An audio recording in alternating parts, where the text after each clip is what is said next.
Chavin de Huantar provides us with incredible stagecraft for a dramatic experience, perhaps an ecstatic experience, as we approach the Lanzon and have managed to go through and navigate confusing, unexpected twists and turns in the passageway. To get there, this Lanzon, figure 24 and 25 in our textbook, is a monolith. It is a single slab of stone that is given the name Lanzon because people thought it looked like a lance. That's not the case. It's actually in the shape of an Amazonian foot plow. That is the kind of plow that would be used to pierce the earth to plant seeds. What that suggests then is it has Amazonian origins, but it also is associated with ideas of fertility. And this prime deity of the Chavin cult almost certainly was. The shape of the stone also does not appear to have been altered very much. So the folks who found this must have looked at it and thought, indeed, this does look like a foot plow. The idea of taking or finding an object, particularly a stone, and respecting its inherent spiritual qualities through its original shape is an Andean trait. And we're going to hear the word waka later, which refers to sacred powers that are contained in natural objects such as stones. The Inca are going to have a number of wakas, and I suspect that the Lanzon is also a waka, having a very sacred power because of its natural shape, and that natural shape would have been in the stone, in the shape of a plow. The Lanzon also has a braided decoration running down its back, and let's take a look here. These are alternate views of our Lanzon. The Lanzon itself, 15 feet in height, very massive monolith, is planted in the earth. It breaks through the next level of the building, so if you take a close look at our slide in the middle, right in here, and you can see the hole where the top of the Lanzon is able to penetrate the next floor, that's the place where probably a priest would have been located to act as the oracle, the voice essentially for the Lanzon. So you would come and ask the Lanzon a question, and indeed you would get an answer, but it would be delivered to you very much in the tradition of Greek oracles, for example, the oracle at Delphi, by a human being speaking in the place of the Lanzon. The Lanzon does have in its decoration a braided shape running down its back side, and that would be over here, but it's pretty hard to see. In fact, one of the features of the Lanzon is simply that you can't see it all at once. And in fact, it was intended to be difficult to see. It was also encased in its own space. You could see it through an opening from your passageway, the end of the passageway, but you could not fit through that opening. The Lanzon would have been viewed partially, and it would have been viewed in very, very dim light. The dim light, and probably the flickering light as well, would have added to the mysterious power of the Lanzon. The Lanzon is also decorated with braiding, and that would be around the edge of the back of the Lanzon. The drawing on the left essentially spreads out the two halves of the Lanzon, allowing you to actually see what the creature would look like. You would never be able to view it this clearly. However, it's important to understand that the braid is there because the braid probably references a vine that comes from the Amazon, and that vine is associated with a narcotics plant that has ayahuasca in it. In other words, it would be a plant that would provide you with the ability to alter your sense of reality.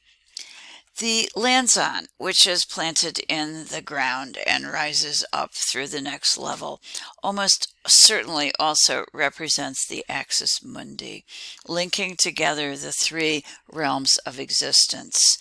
It is, in fact, at the very, very heart, the core of Chavin de Huantar.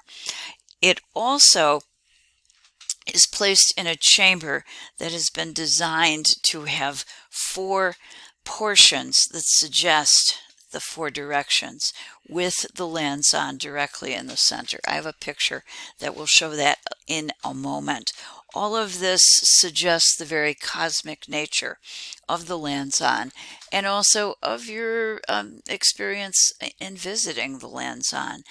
There is also what we can refer to as an Andean cross, and I'd like you to see it right here.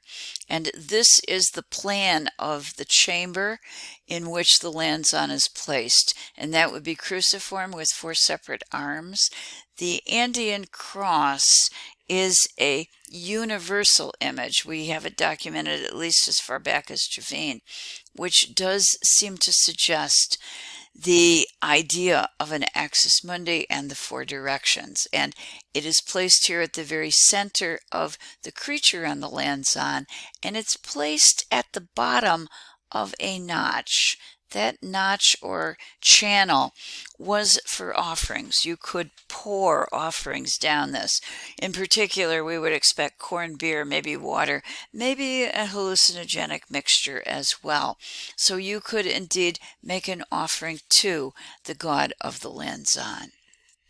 In terms of style, the Lanzan has a number of the features that we would associate with Chavin in general, and that would include rounded eyes with a pendant iris, feline fangs, so this is certainly a jaguar-like creature, and a snarling mouth that is a part of the nature of the jaguar and conveys the power of this particular being.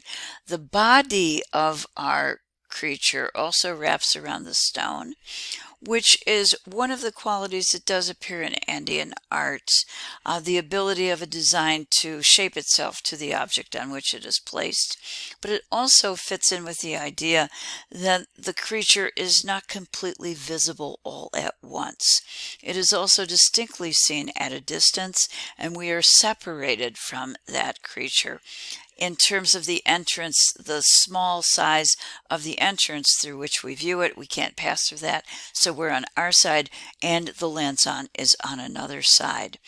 One of the ways that we think this might have been made visible is with reflected light that was bounced off of anthracite mirrors. There were a number of mirrors that have been located in the interior of Chavin de Huantar, and it is quite possible that that was used to reflect lighting to increase essentially the stage-like qualities or the stage crafting of the experience of the visitor. Our Lanzan, and I think you can see it in the drawing, has one arm that is going up and one arm that is going down. And again, we think that that is a reference to the layers of the world, of the cosmos, the upper realm, our realm, and the realm below, adding to the belief that it is fair to say that this is an image that is indeed representative of the axis mundi and of the three levels of existence that would have been part of the shared belief of Andean peoples.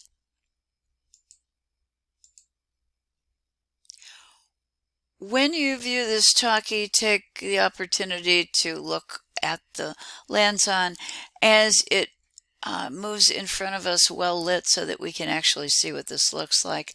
But keep in mind that you were never intended to be able to do this when you were visiting Chavin de Huantar.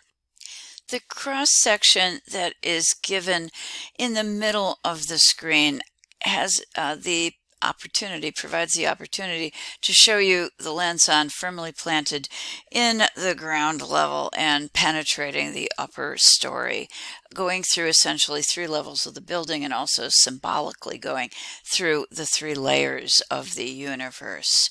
The other image that I have that I would like you to see is a drawing of the Lanzan. It's really tough to get a picture that shows this, so you're going to have to accept the drawing. If you see right here, you can see the arms of the cross. So the Lanzon essentially is in the middle of a cruciform shape that suggests the Andean cross, which suggests the four directions, which suggests again that the Lanzon represents the axis mundi.